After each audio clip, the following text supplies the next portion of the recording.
In this video, we are going to study how to write complex numbers in exponential form. What does exponential form mean? If you recall from the previous lecture, what we have learned is that a complex number z can be written as x plus iy in Cartesian form, and this can be translated into another form called polar form, in which we write z as r times of cosine theta plus I sine theta. And in this case, what r refers to is simply the modulus of z, and it can be found using Pythagoras theorem, while theta refers to the argument of z, and we have learned that it can be found using the inverse tangent. Now today, what we are going to look at is the exponential form, which is easily derived once you have the polar form. Why is that so? Because the exponential form simply says z can be written as r times of e to the power of I theta. What this says is that these two forms are equivalent, and I'm not going to prove it in this video, but if you are interested, do watch the other video which goes through the proof, which is also printed at the top of this page. So I'm going to take it for granted that it is indeed true that I can write z as r times of e to the power of I theta. And this form, because it makes use of the exponential constant e, is known as exponential form. Therefore, what do I need to know in order to write down a complex number z in exponential form or polar form? I know that I need to have the value of r, and I also need to have the value of theta in order to write this down. So let's take a look at some simple examples. We have here some of our favorite complex numbers. Let us look at the real number 1. Now 1 has no complex component, so I know that it lies entirely along the real axis, and it is a positive number. So this tells me that the argument of this is actually 0 degrees, while the modulus of 1 is simply 1. So therefore, to write 1 in exponential form, I can write it as 1 times of e to the power of I0. And this falls or ties in very nicely with our knowledge, because e to the power of 0 is indeed equal to 1. What about something that is imaginary then? Let us consider the number I. In this case, I know that I is a positive imaginary number, and it is purely imaginary. So for this complex number I know that the argument is equals to 90 degrees, or rather pi over 2, and the modulus is still 1. And in this case, I can therefore write it as r times of e to the power of I theta. Similarly, we can write out -1 and -I in exponential form. And in the case of -1, I will just very quickly remind you that the argument of -1 is known to be pi, and the modulus of -1 is just 1. While for the complex number -I, the argument of -I is simply -pi over 2, because -I is over here, and the modulus of -I is just 1. So in this way, I am able to write all these simple complex numbers in exponential form. Now suppose, if I was given z equals to e to the power of I theta, then what can I conclude about z?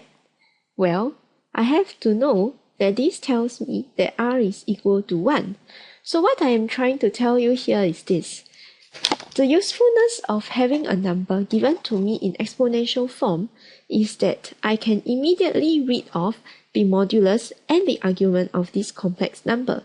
In this case, because I see that it is 1 time of e to the power of I theta, therefore I can immediately conclude that the modulus is 1. We have some more examples on the next page. For instance, if I was given z equals to 2 e to the power of I times of pi over 4, then I know that this is a complex number with a modulus of 2 and an argument of pi over 4, as can be seen over here.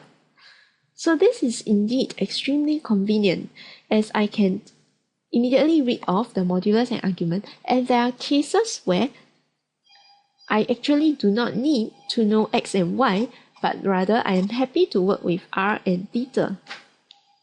And this is because I can read off these values directly without having to calculate r and theta using Pythagoras theorem and the inverse tangent. We will now be studying some important results of complex numbers in exponential form. In particular, we will see that many of the properties of argument and modulus that we have studied earlier in this chapter can actually be proven using the exponential form. So without further ado, let's take a look at the first one. Now this says that if I have two complex numbers, e to the power of I theta 1 and e to the power of I theta 2, let's call them z1 and z2, then z1 times z2 can be written as this. Okay, this is a single complex number. But based on what we just saw, the argument of z1 is theta 1 and the argument of z2 is theta 2. What then is the argument of z1 times z2? Isn't this precisely just theta 1 plus theta 2? Because I can read it off from this part of the exponential form. Similarly, I am able to prove that the argument of z1 divided by z2 will just be theta 1 minus theta 2 based on what is shown in the next bullet point. Moving on to the third point, if we were to look at this, it says that e to the power of negative I theta is just 1 over e to the power of I theta. Similarly, e to the power of I theta, the whole complex number when raised to the power of n, will give me e to the power of I n theta. Now, how does this help me?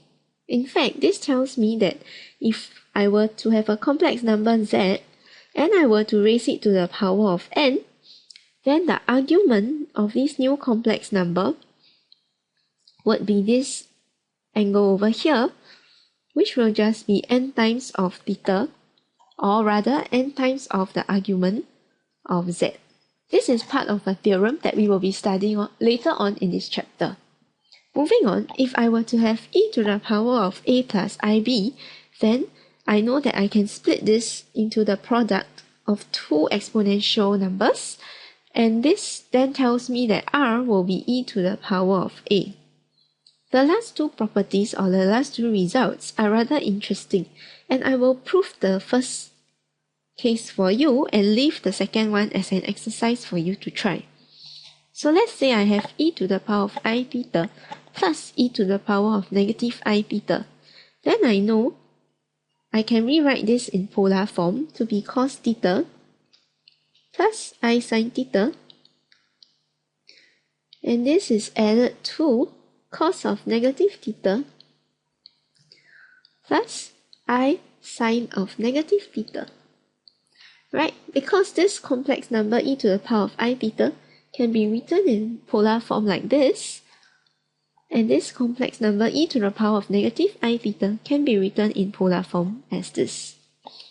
What then do I see?